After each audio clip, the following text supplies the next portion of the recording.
Lego Buff Productions here with another episode of LAF, Lego Answers and Facts.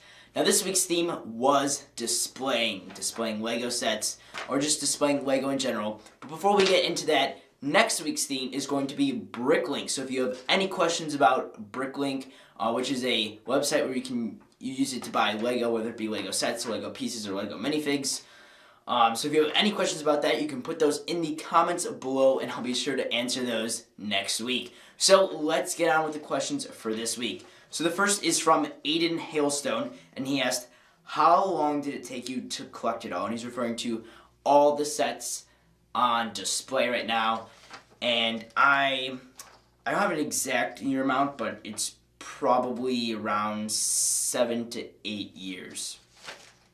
Scott Hatfield asked, how do you make more storage with all the new bricks you get from your MOC? So I think he's referring to, with the how do you make more storage question, on shelves. Like, let's say, for example, the shelves behind me, I have the exact same layout in front of me right here.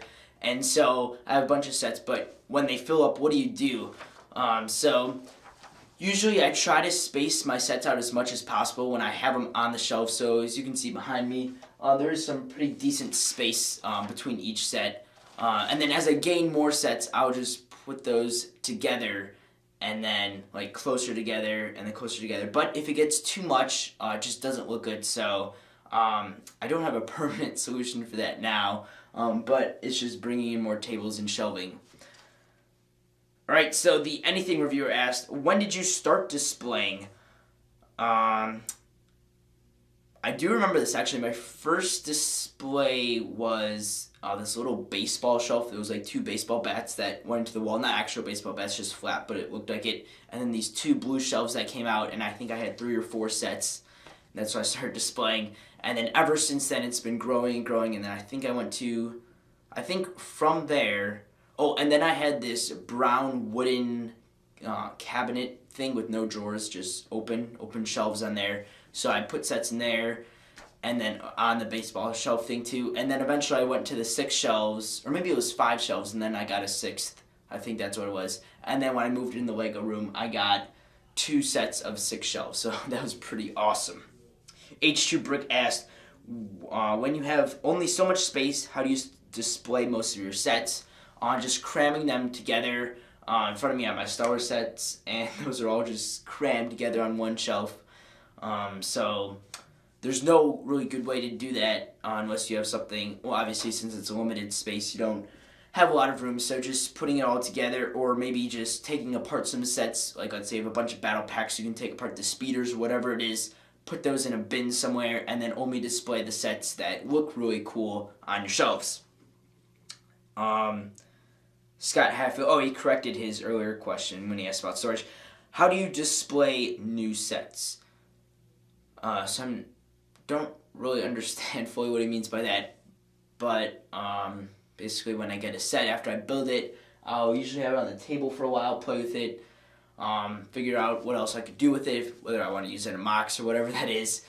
And then I will find a spot on the shelf, unless it's too big. I do have modulars on a table over there, and then I did get the Tower of War thing, which is right below me there, and I still have to build that, but not sure where that one's going to go yet. Wumbo Watson asked, is it possible to get those display things at Walmart, you know, the ones with the built sets on them? He's referring to the shelves. I'm almost 100% sure Walmart does not sell those. I know they do sell smaller shelving units that have like poles, 4 poles. I used to have one of those too, actually, a black one. And then you can put sets on there. But these I got Menards, you can get, which is a hardware store. You can get them at Home Depot, places like that. That's where they sell them. And they are pretty expensive, but they're definitely worth it. Set Productions asked, do your sets get dusty when on shelves? If so, how do you get rid of the dust? And it's actually right here. This is a toothbrush that was never used before. Took it out new in packaging. And basically, if I have a set dusty, for example, this Republic Fire Take right here, it's been on the shelf for a while, and it is quite dusty. So what I'll simply do is take a toothbrush. You can use a paintbrush actually do use a paintbrush a lot more often now, but that's downstairs. And you just kind of swipe. You got to go both directions. You know, you get all the dust off. It does take a while.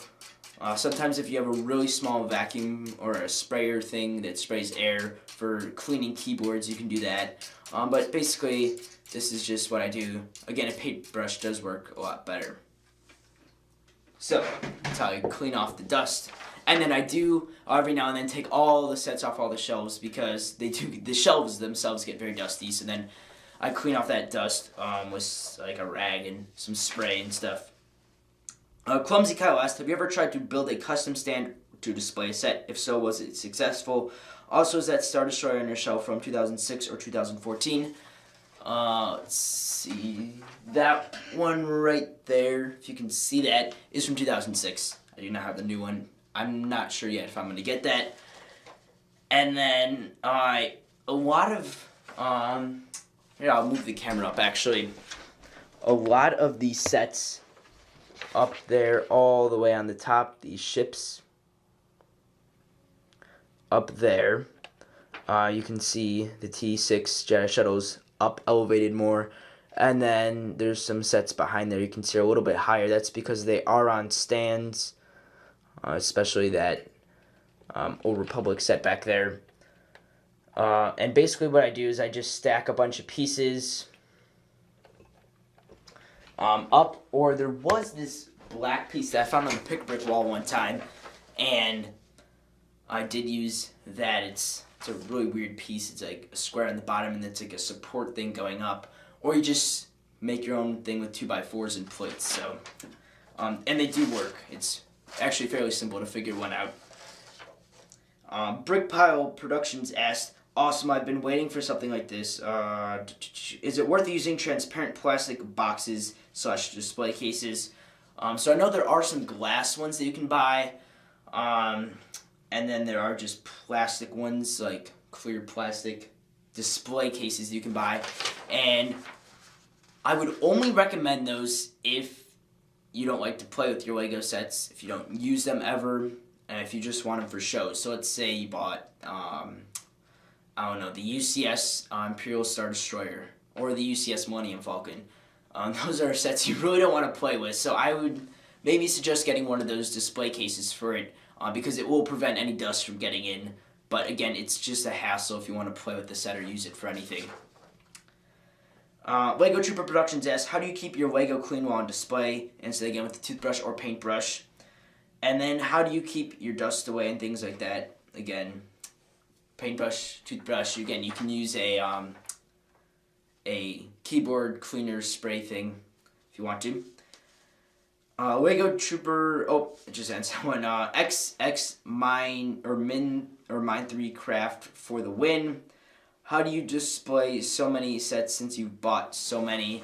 Again, I already answered with the shelves. I do have the Malevolence back there. I have my modulars on a table right here, and I am running out of space, so don't have a solution right now yet, but I will have one in the future. Probably just keeping this table in here permanently, this one behind me, and putting sets on there. Aussie Bricks asked, how can you tell which set is worth displaying or not? Well, I display all my sets now, but what I've decided to do, again, since I'm running out of space, is the Battle Pack sets. I wish I just have a ton of them, and it's not really worth displaying those. I'm going to take them apart, put them in these containers that I haven't gotten yet, but I will do that. And then when my Clone Army comes around, I'll take those out, build those all up again, so that'll be kind of fun. But I display all my other sets. Again, it's really up to you and the amount of space you have. If you have enough space, I definitely recommend displaying all your sets because it looks pretty awesome. And final question is from Nick Productions, and he asks, what's the best way to display ships? Is there custom stands you could do a tutorial on? So I'll take actually my camera off for this so you can get a better view of what I'm talking about when I say custom display stand. Well, first of all, actually, I'll come over here to the TIE Fighters, and you can see up there, it's just a bunch of random pieces. I like to use black because it kind of blends in nicely, that I just stacked up and then put a plate on the bottom so it balances it there. Again, there's a better view of that. And then if we go over here, stand up on this, and you can see, you can see that brick that I was talking about back there, a random brick. And then over here, again, it's just some random pieces that I just stacked up, and it all worked out. So that does it for this video. Thanks for watching. Don't forget to check out my channel for some other awesome LEGO videos, and don't forget to comment next week about Bricklink. Have a great day.